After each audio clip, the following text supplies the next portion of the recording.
Ladies and gentlemen, it gives me great pleasure to introduce to you a man who is one of the strongest supporters of the Chiefs Mess, Commodore Fleet Logistics Support Wing, Captain Eric G. Peterson.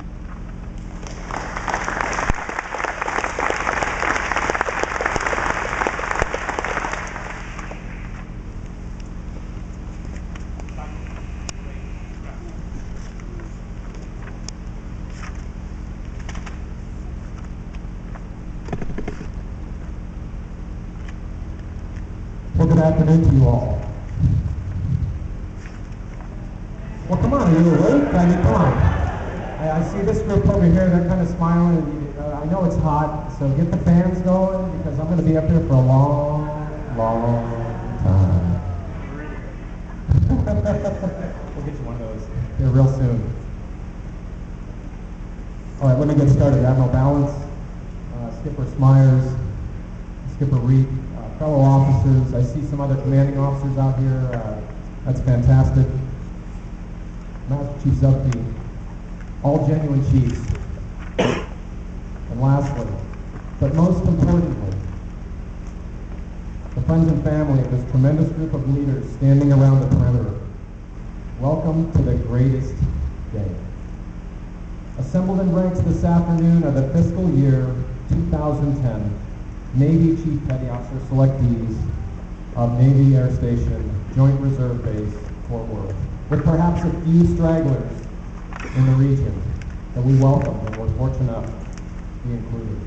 I say it's the greatest day without any sense of exaggeration. The ceremony you are about to witness is perhaps the most important that a Navy man or woman could hope to experience in their career. It is the culmination of a lengthy process that has evolved over the decades. A huge amount of effort, above and beyond the daily toil each of the chiefs on this base carries, has been exacted. Every step of the selecting process is calculated for this precise moment. There's nothing like it in any other branch of the United States military. So we have to ask ourselves, what's the use?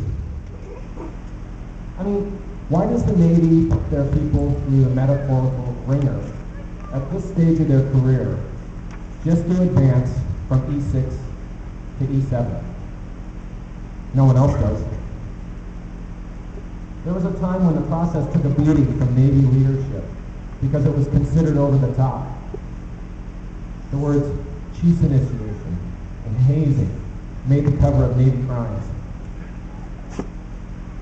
Adjustments were made, most certainly for the better, and it continues to this day.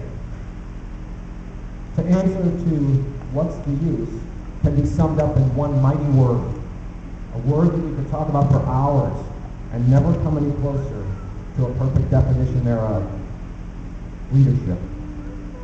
I don't have hours, and judging by the number of fans out there and the happy looks of exhaustion on many of the people in the perimeter, it's probably a good thing.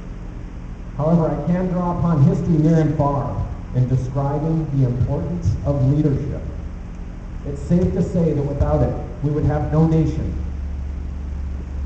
and really no global cooperation. There would be no public service, no struggle to become a country respected by the rest of the world.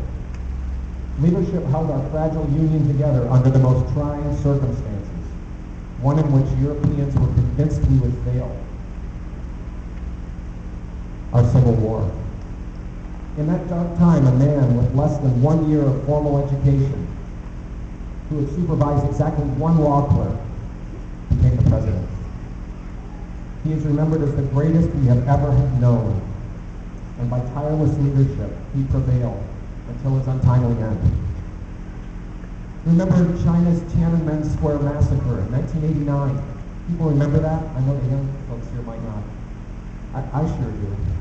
You know, due to the ensuing media blackout, we didn't get to see much of what happened there at Tiananmen Square in support of democracy. But I remember grainy footage of a lone man standing in the parade ground in Red Square. He is dead center in front of a line of tanks. The lead tank moves left, he moves left. Tank moves right, he moves right. Ultimately, the tank column stops immediately in front of him. I tell you, that lone act of defiance and courage in the face of absolute oppression said volumes about leadership. He was the sole individual among thousands gathered to act conscionably with complete disregard for his own safety. This man proved that leadership is not a popularity contest. Leadership doesn't come to mind for me when I think of the job account manager. And yet a 32-year-old man with that title and no military experience, a man named Todd Beamer, made selfless and split-second decisions on a fateful day in 2001. They were the hardest decisions a human being could make, to give one's own life so that others may live. Now, I used to think that anyone could be a leader. I don't believe that anymore. Hey, it's my time to speak. I get to say what I want here. Only those that can withstand the tremendous responsibility that comes with it can be a leader. Only those with the desire and the ability can be leaders. And in the case of the selectees here, they have been forged in the crucible of the indoctrination process. This is designed to test each of them physically, mentally, in order to find out if they have what it takes. So for the family members of the selectees here, your sailing will never be the same. Mark my words. Being a chief becomes a way of life. I cannot tell you how things will be different. You'll have to discover it for yourself. But I guarantee you, you will notice that things are different. Much more so than in any other previous advancement in the Navy. You will sense a need to be more involved in the Navy. Consider rising to that occasion. We need you. For the selectees, from this day forward, you will be expected to be in charge. The Navy is intentionally structured to require its non-commissioned officers to assume tremendous responsibility. You will lead men and women into harm's way. There will be split-second decisions to make. Sometimes you will not be popular. You may be the lone chief, courageous enough to stand up for that which is right. Perhaps your origins are humble. Perhaps you struggled along the way in your life. I'm here to tell you right now, you're exactly what we're looking for. So I have some words that you would do well to remember, so listen closely. Hardworking people helped you get where you are. Pay it back. Get mad and get over it.